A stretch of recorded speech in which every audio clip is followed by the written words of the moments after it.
greetings to you all, ladies and gentlemen. TGIF, thank God it is Friday. Well, my people, in case you don't know who is here, I mean, well, it has been so rough these days. It has been so ups and downs. And that is why sometimes it seems like my news have been limited, but without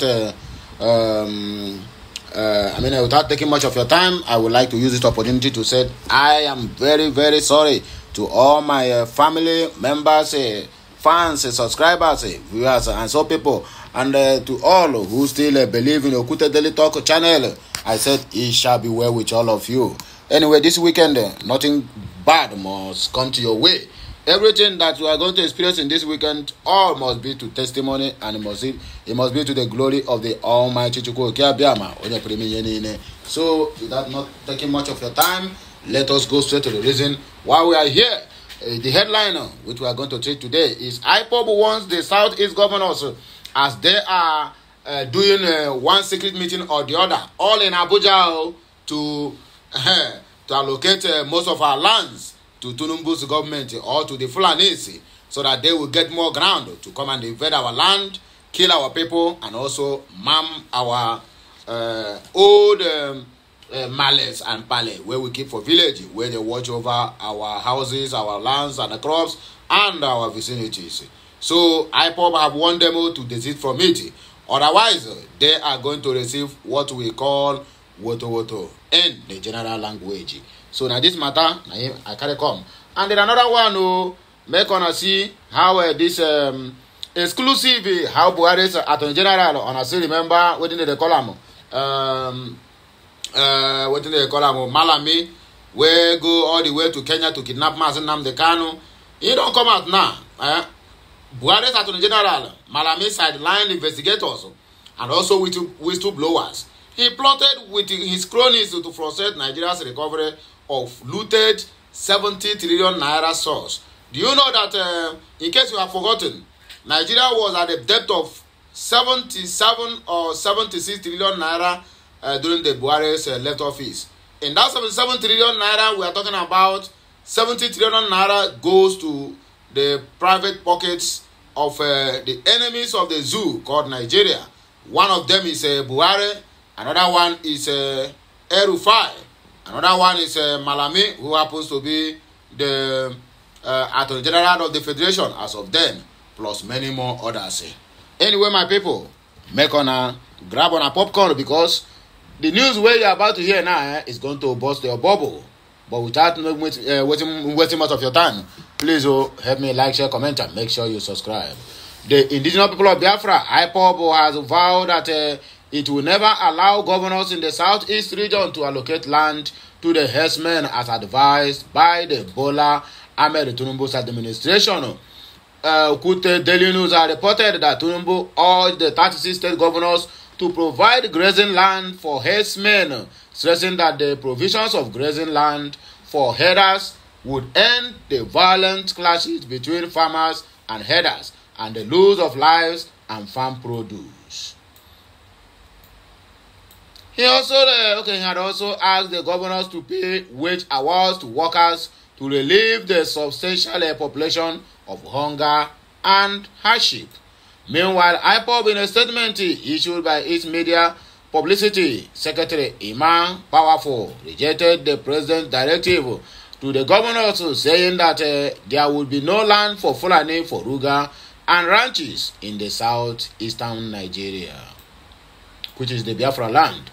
Powerful stated that we in the IPOB movement and family will never allow ceding or selling any part of our ancestral land to these dangerous Fulani for whatsoever reason. The southeast region has no land for Fulanis for whatever purpose they may deem fit. He said that people of the region are also farmers and pastoralists, that lands in the region are not sufficient for the people of the region to farm and rear their livestock, let alone ceding some to Fulani herdsmen. He said that the north has the largest land mass. They can cede some to the Fulani, but definitely not in the southeast and the south-south. I don't even know why somebody's personal business will turn to be a national embarrassment or disgrace, because that's exactly what I am saying here. IPOB calls on all the governors in the southeast and south not to surrender land to the Fulani herders by obeying the political call to give lands to Fulani for Ruga and ranching. IPOB and Ndibo in general will resist any governor who gives or sells any land to Fulanis for whatever purposes he or she must deem fit. The ancestral land belongs to the people, not the governors. IPOB will not spare any governor who gives or sells land to the Fulanis for whatsoever purpose, even if any governor is intimidated to give land to the Fulanis. The ESN will ensure that Fulani never settle in any part of the Biafra region. This one is coming from Emma Powerful, and that is the matter where we're supposed to treat. Let me know what you think at the comment section. I know that 1 million people commenting will also quash that idea of Ruga or whatever they may call it.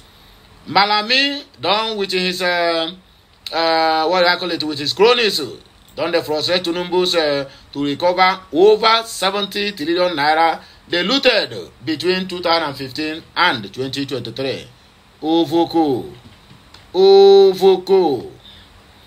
Abubakar Malami, former Attorney General and the Minister of Justice under the erstwhile President Muhammadu Buhari's administration, frustrated efforts to recoup to the National Treasury stolen resources that financial analysts estimated to be around 70 trillion naira. Sources have told the Okute Daily News. This is according to multiple documents obtained by the Okute Daily News and corroborated by top source within the Federal Capital Ministry of Justice. You get the point now, eh? Okay, the minister or the former minister, however, denied the allegations. This mismanagement marks yet another case of financial criminality that characterized the key federal offices under Buhari's infamous democratic rule between 2015 to 2023. Sahara reporters, in conjunction with Okute, learned that Malami cornered the private investigators and whistleblowers who initiated the fund recovery and allegedly made deals with individuals and organizations implicated in the large-scale embezzlement scheme. Some of the whistleblowers and private investigators had contacted the Attorney General office in line with the 2016 federal whistleblower policy to initiate the recovery of the funds. Among the funds were some traced back to a period of misappropriation stretching as far back as the oil price resurgence in 1999 and the ensuing boom between 2001 and 2003, sorry to say. According to one of the documents obtained by Okute Daily Talk, the funds are lodged in at least 29 bank accounts, some of which are directly connected to the Nigerian National Petroleum Corporation (NNPC), which has metamorphosed into Nigerian National Petroleum Company Limited (NNPCL).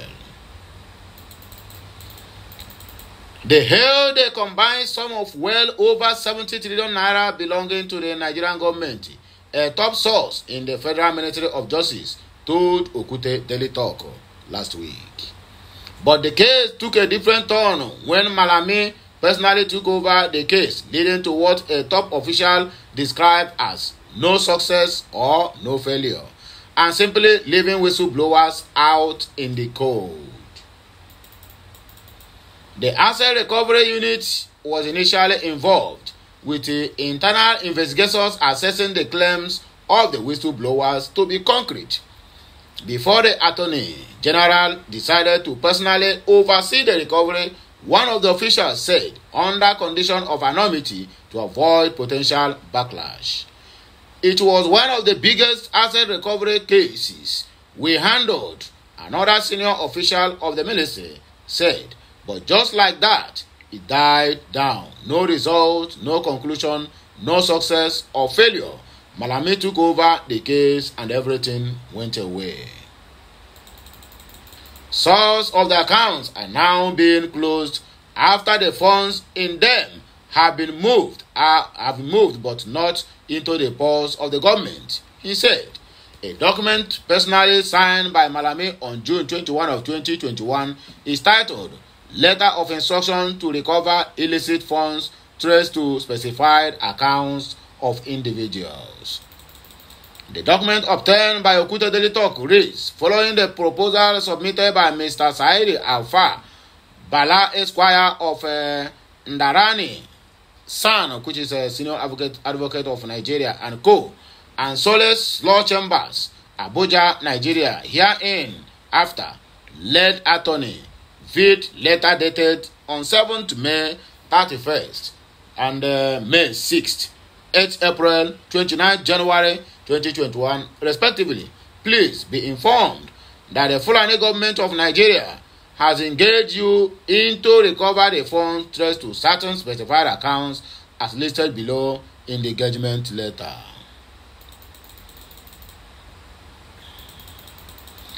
The scope of the engagement for the recovery of the illicit funds traced to the accounts listed above in this engagement letter believed to belong to the Federal Republic of Nigeria. The ghost accounts and illicit funds were traced to 17 banks, including First Bank, Zenith Bank, Access Bank, Fidelity, Guarantee Trust Bank, Wema Bank, Citibank, Sterling Bank, Polaris Bank, and Union Bank, respectively.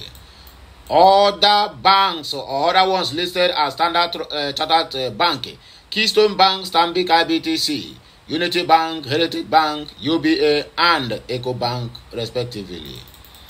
The government had asked the court for an interim order to place a lien or post no debt PND on all the accounts listed in the letter of instruction given to the law firm of Ndarani San and Co. Solas Law Chambers, Abuja, issued by the Attorney General of the Federation and Minister of Justice, dated 21st June 2021, domiciled in their respective banks. It also sought an order of forfeiture to the main monies in the respective accounts listed on the letter instruction given to the law firm of Ndarani, SAN and Co. Solas Law Chambers, Abuja, issued by the same Attorney General of the Federation, Malami, which dated 21st June of 2021. Justice T.G. Rengim of the Federal High Court, Lagos, in a ruling on August 6 of 2021, granted the applicants an interim order directing the first to 17 defendant banks to file affidavits of discharge before this honorable court within 72 hours of service on the banks with the copies of the order, and for such affidavits to be deposited or to be deposed to by the chief compliance officer of each respective defendant banks in line with whatever that is being called.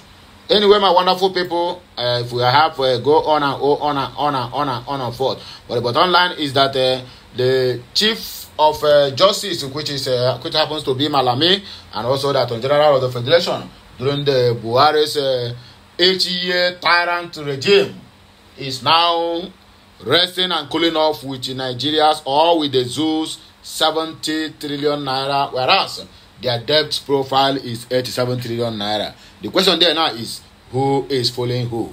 Anyway, my people, now here, I go take back break, and I go hear my voice again when I come back. I beg, like, share, comment, and make sure you keep subscribing for more interesting videos. Kemesiano.